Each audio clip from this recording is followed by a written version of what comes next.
Super 8 का 9वां match रहा और अभी अगर बात करें तो एक इनिंग हो गई है और इंग्लैंड को जीत के लिए 160 रनों की जरूरत है। 160 रन, जैसा कि मैं आपको बता दूं कि पैनल में हमारे साथ विक्रम जी हैं और विजय जी हैं। विक्रम जी से पहले भी हम चर्चा कर रहे थे, तो तकरीबन 160 का स्कोर जो था वो डिफेंडिंग टोटल लग रहा था, लेकिन पाकिस्तान के फैंस की अगर हम बात करें तो कहीं ना कहीं खेमे में खुशी भी जरूर होगी कि 160 एक ऐसा टारगेट है जो चेसेबल है। बिल्कुल, हमने 175 कहा था कि अगर न्यूजीलैंड 175 बना लेती है तो वो मैच में उसका अपर हैंड होगा।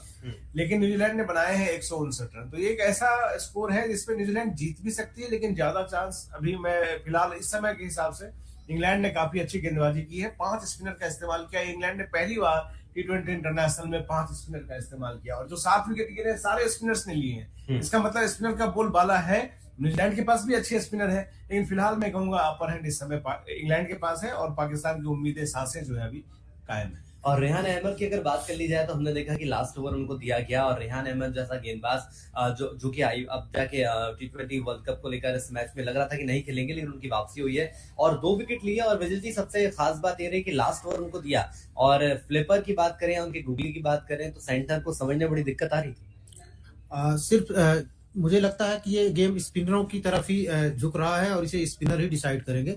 और ये आप न्यूजीलैंड की पारी में ही देखिए कि जिस तरह से उसने शुरुआत की थी तो लग रहा था कि 180 से 200 के बीच में जाएंगे, लेकिन स्पिनरों ने ना सिर्फ वापसी कराई है और जैसा कि विक्रम जी ने कहा कि ये इंग्लैंड का अपर हैंड हो गया है। एक टीम जो लग रहा था कि 200 तक जाएगी, अगर 200 नहीं तो 180 में कहीं भी कोई शंका नहीं थी, क्योंकि 3 विकेट के पर 120 से ज्यादा रन बना लिए थे। 64 रन की ओपनिंग पार्टनरशिप हुई थी और वो टीम अगर 159 से कम पे रुकती है तो निश्चित रूप से मोमेंटम इंग्लैंड की तरफ शिफ्ट हो गया है।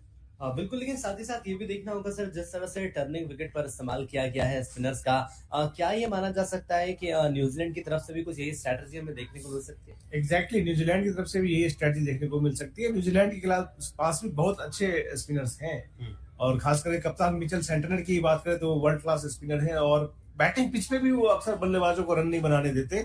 ये तो खैर बॉलिंग फ्रेंडली पिच है और उनको पसंद आएगी। न्यूजीलैंड के पास भी वो असलहे हैं कि इस स्कोर को डिफेंड कर ले, लेकिन जैसा कि विजय ने कहा कि पहले आप बहुत अच्छी 60 प्लस की पार्टनरशिप ओपनिंग हो चुकी थी, काफी तेज आप रन बना रहे थे, तो उम्मीद थी कि आप 180 200 के आसपास पहुंचोगे, लेकिन आप 159 पे पहुंचे तो इंग्लैंड बहुत खुश होगा। लेकिन हमें याद रखना चाहिए कि श्रीलंका में जो मैचेस हो रहे हैं, हालांकि अलग ग्राउंड पे हुआ था इंग्लैंड वर्सेस श्रीलंका मैच, जिसमें कि इंग्लैंड 140-45 के आसपास ही बना पाई थी और श्रीलंका वहां भी बड़े अंतर से हार गया था। तो उसको रूल आउट नहीं कर सकते कि न्यूजीलैंड यहां से भी मैच बना सकता है, लेकिन मोमेंटम के लिहाज से अभी इंग्लैंड खुश होगा, उसका पलड़ा भारी नजर आ रहा है। अब बिल्कुल, इसे पूरे टोटल में अगर हम देखें तो एक बड़ी खास बात यह रही कि किसी भी बल्लेबाज के द्वारा एक भी अर्धशतक नहीं लगाया गया है। ग्लेन फिलिप्स की बात करें तो 39 उन्होंने बनाए हैं। टिम साइफर्ड की बात करें तो 35 रन की पारी उन्होंने खेली है।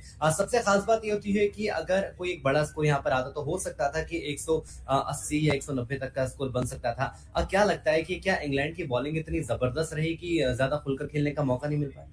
इंग्लैंड ने स्ट्रेटजी बहुत अच्छी अपनाई। इंग्लैंड के बारे में हम जानते हैं क्या है, पेस बॉलिंग वाली कंट्री है, लेकिन देखिए यहाँ आकर के उन्होंने देखा कि भैया जैसा देश वैसा भेष, और उन्होंने स्पिनर्स पे अपना डिपेंडेंसी डाली। रेहान अहमद को इस मैच के लिए स्पेशली लेकर के आए थे।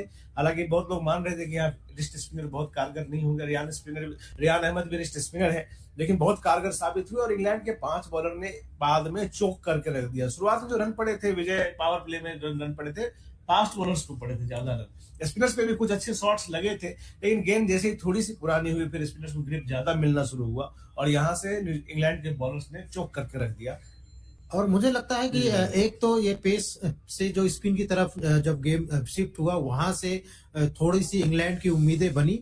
एक और जो इस पूरे बैटिंग ऑर्डर में मुझे दिखा कि सिर्फ इस मैच में नहीं, हमने ज्यादातर इस पूरे टूर्नामेंट की बात कर सकता हूं मैं, कि जब एक बैटर ने एक एंड पकड़ा है, संभाला है, तभी स्कोर 180 से ऊपर गया है। इस मैच में 3 बैटर्स को स्टार्ट मिला, लेकिन कोई भी 50 रन भी नहीं बना पाया। और ये सिर्फ हमने इंडिया के मैचों में भी देखा, दूसरे देशों के मैचों में भी देखा कि ठीक है, आपने अच्छी स्टार्ट ली होगी, लेकिन एक बैट्समैन जब तक एक स्कोर पकड़ेगा नहीं, तब तक आप एक ऐसे स्कोर पे नहीं जाएंगे जहां से लगे कि ये सेफ स्कोर है, ये बड़ा स्कोर है। इस मैच में भी वही हुआ कि एक अच्छी पारी, दोनों ओपनर्स ने अच्छी पारी दी, लेकिन कोई एक छोर पर खड़ा नहीं हुआ।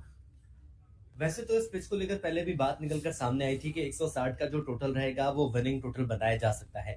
लेकिन ये टी20 क्रिकेट है और ये दिन का खेल होता है कि आखिर किस बल्लेबाज का कितना दिन है। इंग्लैंड की बैटिंग लाइनअप की और हम देखें सर तो न्यूजीलैंड आखिर कौन से बैट्समैन हैं जिन पर फोकस करना चाहेगी कि ये इन विकेट को तो हमें पहले निकालना है। सबसे पहले नाम हैरी ब्रूक, कप्तान साहब पिछले मैच में जैसी बैटिंग की है सबकी नजर उस पर होगी और जितना जल्दी आप उसका विकेट निकाल लें। हालांकि वो दिन हैरी ब्रूक का था। हैरी ब्रूक ने जिस तरह की इनिंग्स खेली थी उस तरह की इनिंग्स खेलने वाले और भी बल्लेबाज इंग्लिश बैटिंग लाइनअप में है। कोई भी बल्लेबाज अगर इंग्लैंड का लंबा खेल गया तो उसके पास एक काबिलियत है कि बहुत जल्दी किसी मैच को फिनिश कर सकते हैं। विजय जी क्या लगता है आपको कौन सा ऐसा बल्लेबाज जो कि न्यूजीलैंड के गेंदबाजों के सामने रहेगा? मुझे लगता है कि एक तो ओपनर्स ही हैं, उसके दो ओपनर्स खास करके मुझे फील शॉट ज्यादा थोड़ा पिछले में एक दो मैचों में टच में दिखे हैं। जोस बटलर थोड़ा स्ट्रगल करते दिख रहे हैं, तो मुझे लगता है कि एक तो फील शॉट है जो इस मैच में खतरनाक साबित हो सकते हैं। मैं जो इस बैटिंग लाइनअप में और खास करके टी20 मैचेस में आप किसी को खारिज नहीं कर सकते हैं। तो चाहे जैकब बेथल हो, चाहे हैरी ब्रूक हो, और इवन जो लास्ट में एक दो बैटर हैं इनके पास ऑलराउंडर्स कहूंगा, विल जैक्स और सैम करन। जोस बटलर को भी नहीं भूलना चाहिए अगर फॉर्म में आ गए तो। हाँ नहीं वही है, मैं जोस बटलर को इसलिए छोड़ के चला कि ये आउट ऑफ फॉर्म है, तो मुझे लगता है अगर ये ना भी चले तब भी एक फिलसार्ट, जैकब बेथल, ब्रूक हैं, नीचे इनके पास सैम करन और विल जैक्स हैं। विल जैक्स सबसे खतरनाक साबित हो रहे हैं। तो और इनमें से जब आपके पास 160 का टारगेट है तो 2 से 3 बैटर ही अगर 40-42 की इनिंग खेलते हैं या एक बढ़िया पार्टनरशिप 60-70 रन की हो जाती है तो वो मैच आपकी तरफ झुक जाता है।